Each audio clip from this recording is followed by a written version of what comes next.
नमस्कार मंडळी. तर आपला आजच्या दिवसातला दुसरा व्हिडिओ आहे.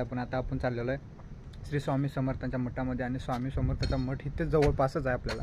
त्या मठामध्ये आपण आता जाणार आहे. हे झालं दत्त मंदिर आहे इथे आणि आपण आता श्री स्वामी समर्थांच्या मठामध्ये जाणार आहे. तर तुम्हाला जर सगळं इथलं माहीत असेल तर तुम्ही नक्की जाऊ शकता. आणि तिकडे तो मठ आहे तो मी खूप भारी आहे. तर आपण तिकडे जाऊन होतो दाखवू. चला आपण जाऊ आता तिकडे. मित्रांनो किती भारी दिसत आहे, एकच नंबर. बघा मित्रांनो कसं आहे. उतरून आम्हाला तिथं जायचं. ते खाली पडदे लावले तिथं जायचं आहे. इथं जायचं आम्हाला. इथं आता आम्ही एवढ्या लांब न जायचं. ठीक आहे, चांगलं आहे मंदिर. आता आम्ही चाललेलो आहे मस्तपैकी मठामध्ये, आपल्या श्री स्वामी समर्थाच्या मठामध्ये. आणि या देवाला बाय बाय, श्री दत्त मंदिराला बाय बाय.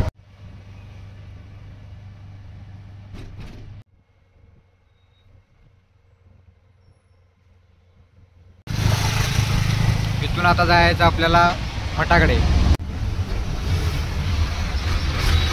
मित्रांनो आता आपण चाललोय श्री स्वामी समर्थाच्या मठाकडे. मस्त असं वातावरण आहे, फिलिंग असं मस्तपैकी व्ह्यू येतो. आपण जाऊ आता मठाकडे. इकडं सगळं बंगलोच आहेत, सगळी बाहेर देशात कामाला येते आणि सगळं बंगलं. एक पण साधं घर नाही, सगळ्यांचं बंगलं येते. बघा भुईगावला आलो आणि इथून आता राईड घ्यायचा. चल रस्ता पुढे केलेले आहे, तिकडे पार्किंगला जायला लागेल आपल्याला. पार्किंग व्यवस्था बघा. मस्तपैकी आम्ही गाड्या लावल्या आणि आता चाललो आम्ही चालत. आणि मस्तपैकी पार्किंग इकडे केली आहे बघा. भाजीपाला इकडे घेऊ शकता.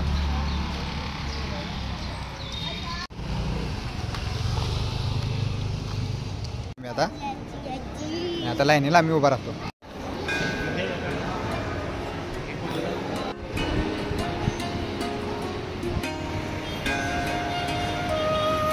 ते लागते मित्रांनो, गुरुवारचा अशी लाईन असते. गुरुवार नसला तर अशी लाईन लागली नसते.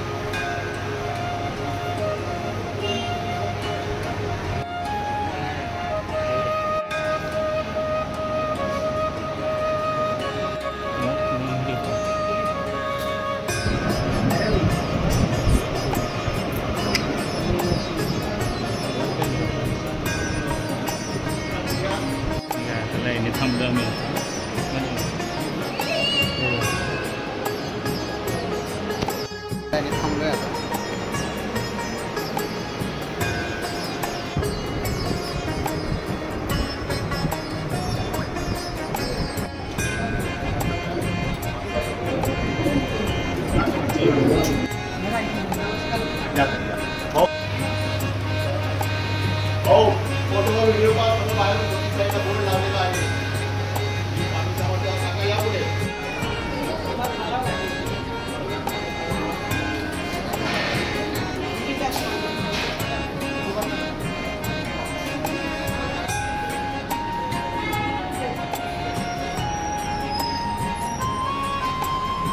मित्रांनो मस्त असं बाबाचं दर्शन घेतलं, स्वामीचं दर्शन घेतलं आणि आता आपण बसलो थोडं आराम खुर्चीवर.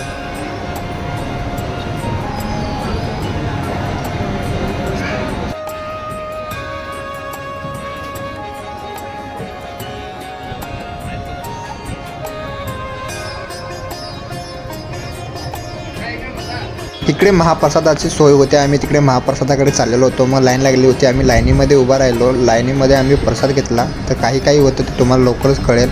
आणि आम्ही लाईनमध्ये लागता आम्ही जवळपास गेलोच होतो.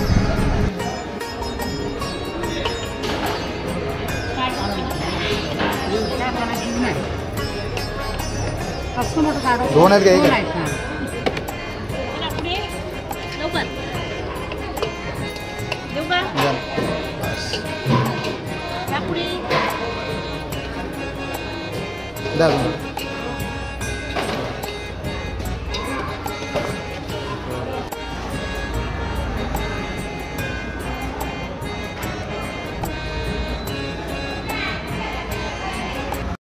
झालं आमचं आता दर्शन बिर्शन सगळं मस्त. प्रसाद खाल्ला आणि आता आम्ही चाललो मस्तपैकी घरी. मी जातो घरी आणि याला सोडतो मला नाश्त्यावरती. जातो आपण घरी मस्तपैकी आपापल्या घरी. आता आम्ही येऊन बसलो रिक्षात मस्तपैकी, रवी भावाने मी. रवीला म्हणलं लवकर सोड तर रवी म्हणतो नाही तुला आज मी लवकर काय सोडत नाही तुझ्याकडून पार्टी असं म्हणतंय.